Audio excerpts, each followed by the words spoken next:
Not many actors can carry a movie all on their own. We saw Ryan Reynolds pull it off in Buried, a movie that deserves its own Deserve More Love for sure. Will Smith did it for the most part in I Am Legend. Tom Hanks and James Franco both deservedly got Oscar nominations for their performances in Cast Away and 127 Hours respectively. But there's one film in that category that I feel doesn't get nearly the recognition it deserves, and that's 2009's Moon.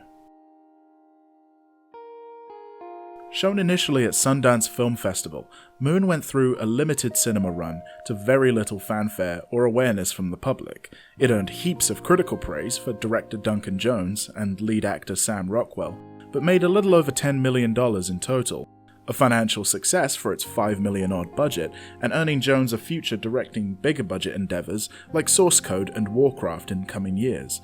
But the low viewership figures reflect a lack of engagement from the public. To be clear, pretty much everyone who's seen this film loves it, but to this day I've only met maybe 2 or 3 people who've ever seen the film, so by deserves more love here, I mean people need to actually see it. To be honest, the movie's distributors didn't make much effort to try. Sony were originally planning to send it direct to DVD, which is just baffling in retrospect. Admittedly, nothing in the premise is designed to have broad appeal. Rockwell plays Sam, the only worker on a mining facility on the moon. He's accompanied by a robot assistant called Gertie, Kevin Spacey, pre-everything, and occasionally receives recorded messages from his wife down on Earth, played by Dominique McElligott. But other than that, he's entirely alone, until one day he takes a rover out and finds out he's a clone. I think of Moon as a success in ways that movies like Ad Astra failed.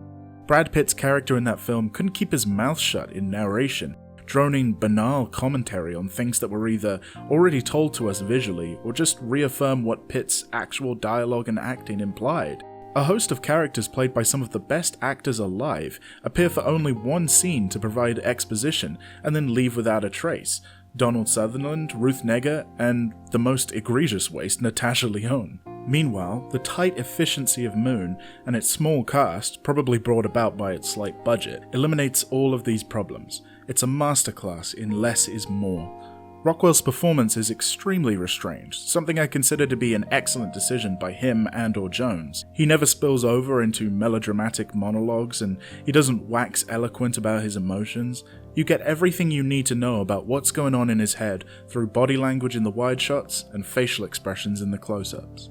Visually, Moon evokes the retrofuturism of the sci-fi films of the 70s, meeting somewhere between the grungy practicality of Alien and the crisp white hallways of Close Encounters.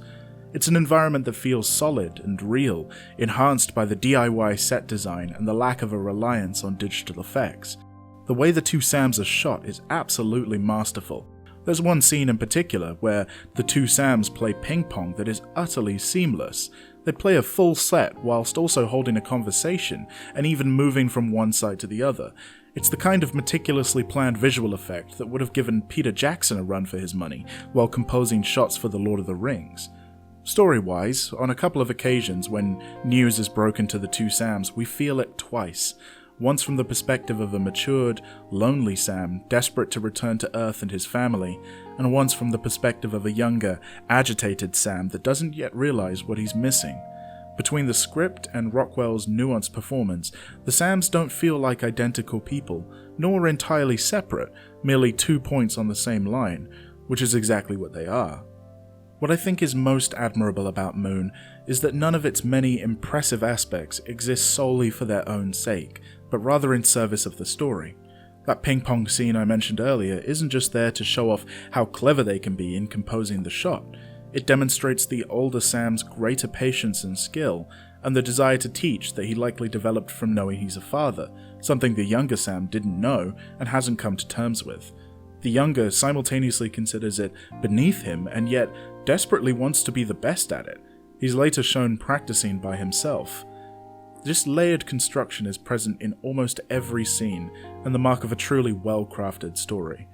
Despite not being known very well by itself, Moon was extremely influential in film, carving out a solid, meaningful place in the history of hard sci-fi, with a tough act to follow that almost certainly inspired others.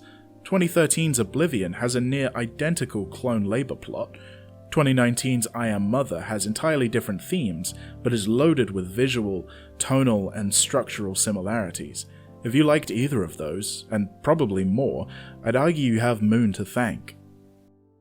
Moon leaves lingering thoughts long after the movie has ended, like every good sci-fi should. You're left to wonder what you might think in meeting your future self.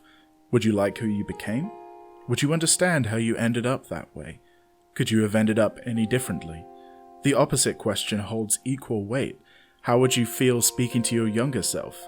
Would you pity that more immature version, or would you envy them? These questions and more, Moon is fully prepared to both ask and answer, and I encourage everyone to watch and go down that extremely rewarding rabbit hole of self-discovery. Thanks for watching, guys. Don't forget to subscribe, like, comment, do all of the stuff. You know what to do. We do movies that deserves more love like this every other couple of weeks or so check out a playlist on our channel if you want to see more. Also, don't forget to check out our gaming and music sister channels. Thanks again, guys. I'll see you later.